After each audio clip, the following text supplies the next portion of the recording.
Hello, my name is Sarah, and today I'll be reading The Tale of Benjamin Bunny by Beatrix Potter in Korean.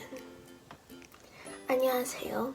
제 이름은 세라이고 오늘은 비아트릭스 포터가 쓰신 벤자민 버니의 이야기를 읽겠습니다. 어느 날 아침 작은 토끼가 뱅크에 앉았습니다. 그는 귀를 기울여 저랑 말을 트릿트롯을 들었습니다. 길을 따라 기그가 오고 있었다. 그것은 맥그레거 씨에 의해 구동되었고 그 옆에 그녀의 최고의 보닛을 입고 있었던 미세스 맥그레거 씨가 앉았습니다.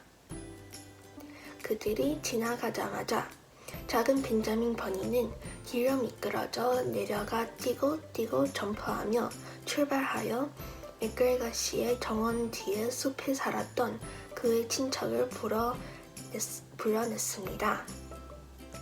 그 나무는 토끼 굴로 가득 차 있었습니다. 벤자민의 이모와 그의 사촌인 필롭시, 몹시, 코튼테일, 피터를 가장 깔끔하고 모래가 많은 구멍이 살았습니다. 토끼 할머니는 과부였습니다. 그녀는 토끼 털 벙어리 장갑과 머파티를 만들면서 살았습니다. 그녀는 또 허브, 로즈마리차, 토끼 담배, 라벤더라고 부름을 팔았습니다.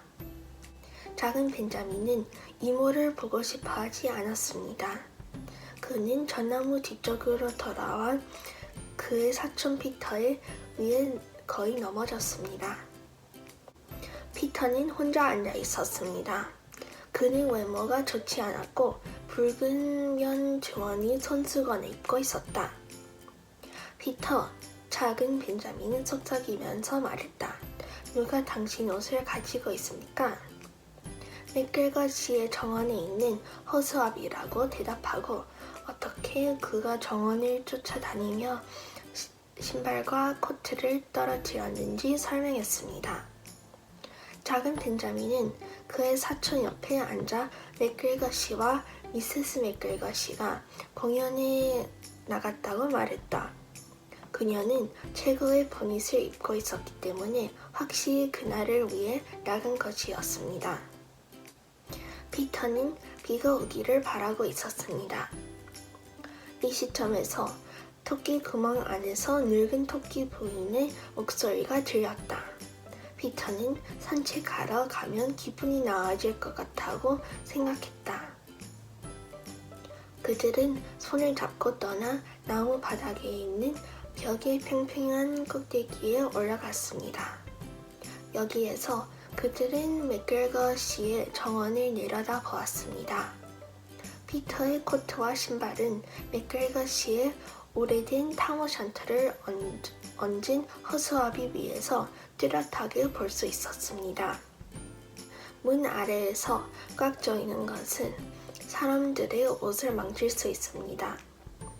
들어갈 수 있는 적절한 방법은 배나무를 내려오는 것이다. 피터는 머리를 먼저 쓸어들었습니다. 그러나 아래의 침대는 새로 갈퀴가 돼 있고 매우 부드러웠기 때문에 아무런 개걸이 없었습니다. 그것은 양승추와 함께 부러졌습니다. 그들은 흙 전체에 아주 많은 이상한 작은 발자국을 남겼습니다. 특히 남학신을 입은 작은 벤자민은 더욱 그랬습니다. 작은 벤자민은 가장 먼저 해야 할 일은 피터의 옷을 뒤차는 것이었습니다.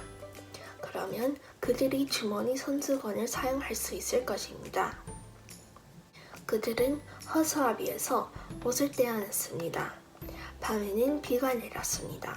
신발에 물이 있었고 코트가 줄어들었습니다. 벤자민은 타모션트를 입어봤지만 너무 컸습니다. 그런 다음 그는 이모에게 작은 선물로 주머니 손수건에 양파를 채워야 한다고 제안했습니다. 그런 다음 그는 이모에게 작은 선물로 주머니 손수건에 양파를 채워야 한다고 제안했습니다. 피터는 자신이 즐기는 것 같지 않았습니다. 그는 계속 소리를 들었습니다. 반대로 벤자민은 완벽하게 집에 있었고 상추 잎을 먹었습니다. 그는 일요일 저녁 식사를 위해 양상추를 얻기 위해 아버지와 함께 정원에 오는 습관이 있었다고 말했다.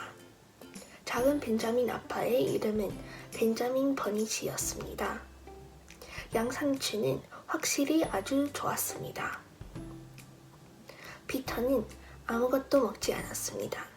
그는 집에 가고 싶다고 말했습니다. 현재 그는 양파 반을 떨어뜨렸습니다. 작은 벤자민은 많은 채소로 배나무를 되찾을 수 없다고 말했습니다. 그는 정원의 다른 쪽 끝으로 대담하게 길을 인도했습니다. 그들은 햇볕이 잘 들어오는 붉은 벽돌벽 아래 판자 위를 조금 걸었습니다. 쥐들은 문 앞에 앉아 벚나무 돌을 깨뜨렸다. 그들은 피터 레빗과 작은 벤자민 버니에게 윙크했습니다. 현재 피터는 주머니 손수건을 다시 놓았습니다. 그들은 화분과 프레임, 욕조 사이에 있었습니다. 피터는 그 어느 때보다 더 심한 소리를 들었습니다. 그의 눈은 사탕처럼 컸다. 갑자기 멈췄을 때 그는 사촌 앞에서 한두 발짝 앞에 있었다. 이것이 작은 토끼들이 그 구석에서 본 것입니다. 작은 벤자민은 한눈에 살펴본 다음 30분도 채 걸리지 않아 자신과 피터와 양파를 큰 바구니 아래에 숨겼습니다. 고양이는 일어나 몸을 쭉 펴고 와서 바구니를 냄새 맡았다. 아마도 그녀는 양파 냄새를 좋아했을 것입니다. 어쨌든 그녀는 바구니 위에 앉았다. 고양이는 거기에 5시간 동안 앉아 있었습니다. 바구니 아래에 피터와 벤자민의 그림을 그릴 수는 없습니다. 왜냐하면 그것은 매우 어둡고 양파 냄새가 무서웠기 때문입니다. 그것은 피터 레빗과 작은 벤자민을 울게 만들었습니다. 태양은 나무 뒤에서 빙글빙글 돌았고 오후에는 꽤 늦었습니다. 그러나 여전히 고양이는 바구니 위에 앉았다. 드디어 두둑한 두둑이 있었고 위 벽에서 약간의 박격포가 떨어졌습니다. 고양이는 위층 테라스의 벽 위를 따라 뛰어다니는 늙은 벤자민 버니치를 보았다. 그는 토끼 담배 파이프를 피우고 있었고 손에 약한 스위치가 있었습니다. 그는 아이들을 찾고 있었습니다. 늙은 버니치는 고양이에 대해 전혀 의견이 없었습니다. 그는 벽 위에서 고양이 위까지 엄청난 점프를 하고 바구니에서 수갑을 채운 다음 온실로 걷어차서 한 줌의 털을 긁었습니다. 고양이는 다시 긁기에는 너무 놀랐습니다. 늙은 버니치가 고양이를 온실로 넣었을 때 그는 문을 잠갔습니다. 그런 다음 그는 바구니로 돌아와 아들 벤자민의 귀로 꺼내 작은 스위치로 채찍질 했습니다. 그런 다음 조카인 피터를 데리고 나갔습니다. 그리고 나서 그는 양파 손수건을 꺼내 정원 밖으로 행진했습니다. 약 30분 후에 맥겔거씨가 돌아왔을 때 그는 그를 당혹스럽게 하는 몇 가지 상황을 관찰했습니다. 마치 어떤 사람이 한 쌍의 나왁신을 입고 정원 전체를 걷고 있는 것처럼 보였습니다. 밝았지만 너무 우스꽝스러울 정도로 작았습니다. 또한 그는 고양이가 어떻게 온실 안으로 몸을 가두어 문을 바깥쪽으로 잠글 수 있었는지 이해할 수 없었습니다.